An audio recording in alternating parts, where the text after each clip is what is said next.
According to almost all international reports on religious liberty, China holds the world record for violations of religious liberty and persecution of religious believers. In China, only 5 religions whose leaders are appointed by the Chinese Communist Party, CCP, and which are strictly controlled by the government, can operate freely, although they too are subject to limitations. Sociologists call this the red market of religion. Millions of believers are part of a gray market, which includes thousands of Protestant house churches.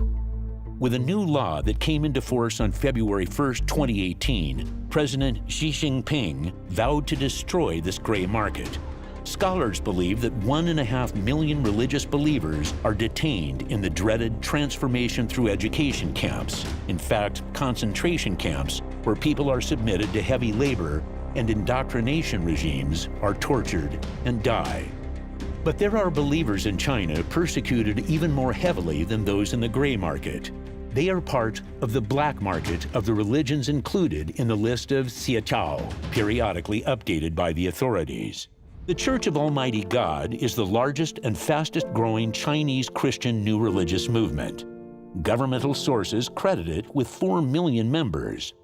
It is because of its phenomenal growth and its theology opposed to communist atheism that the Church of Almighty God has been mercilessly persecuted by the CCP.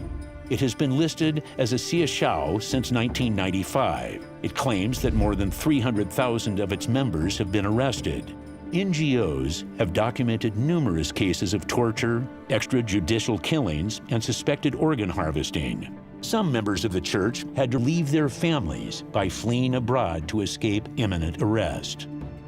Christians in all countries stand up for the rights of these refugees. In Germany, the German Evangelical Church, the largest Protestant church in the country, has raised its voice in favor of the refugees of the Church of Almighty God.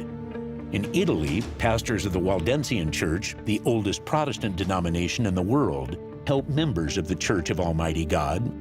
In the Czech Republic, the Silesian Church of Evangelical Augsburg Confession, the Ecumenical Council of Churches, and the Czech Catholic Episcopal Conference have signed appeals and organized meetings to support the same Chinese refugees.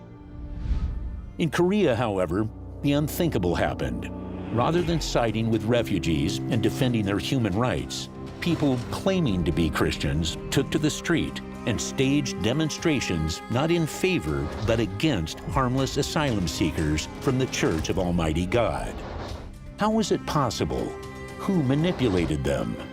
Bitter Winter investigated the issue and is able to tell you the full story.